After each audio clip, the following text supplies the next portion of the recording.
Hello guys, welcome to another video of stock market. Friends, Net Avenue Technologies Limited है, इस IPO का आज day 3 का subscription open होने जा रहा है। लास्ट डे है अप्लाई करने का, जानेंगे लाइव सब्सक्रिप्शन स्टेटस में 2 दिन में कितना सब्सक्रिप्शन हुआ था, जीएमपी लिस्टिंग कितना मिलेगा, अप्लाई करना चाहिए या फिर नहीं, इन सभी पॉइंट्स को चलिए फ्रेंड्स वीडियो स्टार्ट करते हैं। तो गाइस देखिए, आईपीओ 30 नवंबर को ओपन हुआ था और 4 दिसंबर आज के दिन ये क्लोज किया जा रहा है, जो कि 10.25 करोड़ का book build issue IPO 56.96 lakh shares का फ्रेश इशू किया जा रहा है। अलॉटमेंट डेट रखा गया, फाइनलाइज किया गया 7 दिसंबर का। लिस्टिंग डेट टेंटेटिव डेट है 12 दिसंबर का और एनएसई एसएमए पे लिस्टेड होगा। 16 to 18 रुपीज़ पर शेयर की प्राइस बैंड, 8000 शेयर्स की लॉट साइज। और अगर हम बात करेंगे श्रेणी शेयर्स, इसके लीड मैनेजर, बिग से सर्विसेज रजिस्ट्रार और श्रेणी शेयर्स इसके मार्केट मेकर है। प्रोमोटर यहाँ पे अगर होल्डिंग देखिए तो 45.31% का, आफ्टर अलॉटमेंट 33.28% की होल्डिंग दिखने को मिल जाएगी। यहाँ पे एक डिसएडवांटेज है कि प्रोमोटर की जो होल्डिंग है ना, पोस्ट आईपीओ बहुत ही लो होल्डिंग रहेगी, जो कि 33.28% का है। और लगभग यहाँ पे 2.91 करोड़ का फंड रेज कर चुका है एंकर इन्वेस्टर से।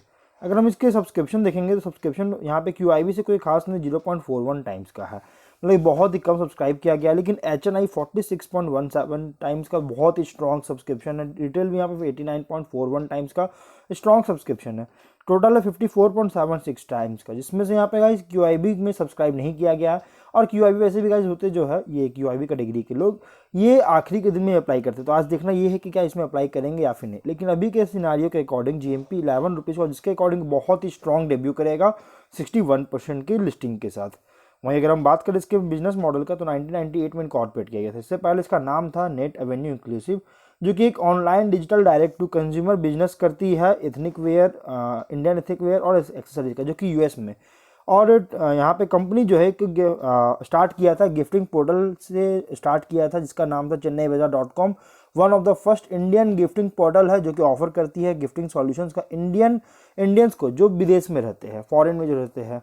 और कंपनी जो है अपने बिजनेस को सब्सिक्वेंटली डाइवर्सिफाई किया, जो कि ऑफर और लॉन्च किया है CBazaar.com और ethnovogue.com, जो कि इंडियन एथनिक और क्लॉथ्स और ज्वेलरी को प्रोवाइड करता है। सी बाजार जो है ये global Indian ethnic fashion brand है, जो कि स्पेशलाइज है direct to consumer online retail में, जो कि प्राइमरी मार्केट्स में अगर देखें तो इसमें इंक्लूड है इसके प्राइमरी मार्केट्स में यूनाइटेड स्टेट, यूके और कनाडा। इथनोवॉग जो है ये एक ऑनलाइन एपरल स्टोर है, जो कि ऑफर करती है साइज इंक्लूसिव और बजट फ्रेंडली फैशन चॉइसेस का वुमेन, टीन्स और किड्स के लिए, मतलब कि जो है ऑफर करती है, जो कि इसके स्टोर के थ्रू।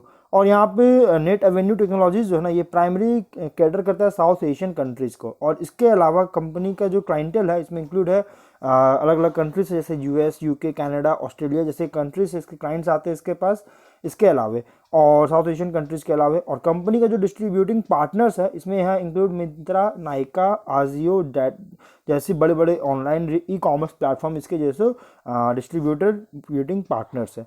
कंपनी का प्रोडक्ट पोर्टफोलियो में इंक्लूड है lehenga choli, salwar kameez, gowns, kurta, sherwani, kurta sets, kids where और एक्सेसरीज। और 2008 में कंपनी ने खुद का एक लग्जरी ब्रांड जो है सो लॉन्च किया था, जिसका नाम था रायर, एक high and designer Indian clothing, ये ब्रांड नाम से कंपनी खुद लॉन्च किया था, लग्जरी ब्रांड है इसका। यहाँ पे CBazaar.com जो है ना, one of the best online shops US में जो है सो 2020 में रेट किया गया था, और one of the fastest growing brands जो सो यूएस में 2022 में जो सो यहाँ पे मतलब कि रेट किया गया था, जो कि CBazaar.com जो है। अगर हम फिनेंशियल को देखेंगे तो 21 में 14.4 करोड़ का रेवेन्यू और 23 लाख का प्रॉफिट है। 22 में 32.7 करोड़ का रेवेन्यू, 2.6 करोड़ का प्रॉफिट है। 23 में 34.5 करोड़ का रेवेन्यू, 1.7 करोड़ का प्रॉफिट है। और फर्स्ट क्वार्टर 24 में 7.8 करोड़ का रेवेन्यू और 94 लाख का प्रॉफिट है। तो कंपनी का फिनेंशियल अगर देखिएगा तो बहुत तेजी से ग्रोथ की, चाहे वो टॉप लाइन हो या बॉटम लाइन। 23 के बॉटम लाइन, जो कि हम लोग प्रॉफिट बोलते हैं, इम्पैक्ट पड़ा था। और इसका रीजन है गाइस यूएस में इन्फ्लेशन होना, यूएस की जो इकोनॉमिक ग्रोथ जो था, स्लो डाउन था इकोनॉमिक ग्रोथ में, और इसके कारण कंपनी को बहुत ज़्यादा इम्पैक्ट पड़ा था 23 में। और यही रीजन है कंपनी 23 के प्रॉफिट में गिरावट आना। अदरवाइज कंपनी का रेवेन्यू भी उतना अच्छा ग्रोथ नहीं कर पाया था, एवरेज ग्रोथ था, लेकिन प्रॉफिट बहुत ज़्यादा फॉल था, 32% के साथ डिक्रीज किया था, और रेवेन्यू 5.3% था इंक्रीज किया था। तो ये जो हुआ है यार, ये यूएस में इकोनॉमिक स्लो डाउन होने के कारण ही किया गया, जो कि मैनेजमेंट का कहना है। और अगर हम बात करेंगे यहाँ पे 24 का जो एनुअलाइज अर्निंग दिखेगा, इसके अकॉर्डिंग बहुत ही सुपर अर्निंग हुआ है, जो कि फ्यूचर में सस्टेनेबिलिटी को लेकर एक मतलब कह सकते थोड़ा सा कंसर्न वगैरह कर रहा है, क्योंकि इनकंसिस्टेंसी देखने को मिला इसके फिनेंशियल में, कुछ रिस्क भी है। रिस्क क्या है गाइज कि कंपनी का जो ग्रोथ है ये डिपेंड है ऑनलाइन कॉमर्स इंडस्ट्री जो कि इंडिया और एब्रॉड पे, और हाईली कॉम्पिटिटिव इंडस्ट्री में ऑपरेट कर रही है। Foreign currency exchange rate fluctuations का खतरा हो सकता है। यहाँ पे कंपनी पेमेंट रिलेटेड रिस्क जैसे risk associated with cash on delivery और पेमेंट प्रोसेसिंग रिस्क जैसी चीज़ें का खतरा हो सकता है। निगेटिव कैश फ्लो पास्ट में रिपोर्ट कर चुका है, जो कि आप यहाँ पे देख सकते हैं कैश फ्लो वगैरह निगेटिव में देखने को मिल चुका है। ये एक ड्रॉबैक है इस कंपनी के लिए।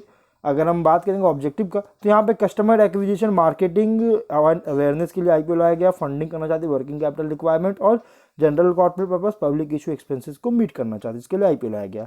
तो ओवरऑल कंपनी जो है यहाँ पे D2C सिमिलर क्योंकि direct to consumer digital marketing on platform है इंडियन एथनिक वेयर और एक्सेसरीज का। जो टॉप लाइन तो अच्छी ग्रोथ है, लेकिन बॉटम लाइन में कंसिस्टेंसी ग्रोथ देखने को मिला, क्योंकि 23 के प्रॉफिट में डाउन है। वो भी रीजन है गाइस कि यूएस में स्लो डाउन हुआ था, इकोनॉमिक में हो रहा था 23 के फिनेंशियल में, जिसके वजह से कंपनी के प्रॉफिट में डाउन हुआ है। और 24 के अर्निंग के अकॉर्डिंग प्रेजेंट फुल्ली रखा गया है, लेकिन बहुत छोटी आईपीओ है जो कि मेन बोर्ड में माइग्रेट लेने में बहुत लंबा टाइम ले सकती है, लॉन्ग टाइम ले सकता है। तो अगर आप थोड़ा सा रिस्क लेना चाहते हैं तो आप इसमें अप्लाई कर सकते हैं। लिस्टिंग बहुत स्ट्रॉन्ग मिलेगा, आप लिस्टिंग के लिए अप्लाई करना चाहते हैं तो आप इसमें अप्लाई कर सकते हैं। तो हम लोग वीडियो को यहीं पर एंड करते हैं। अगर कोई डाउट है कमेंट बॉक्स में पूछे। मिलते हैं नेक्स्ट वीडियो में। बाय।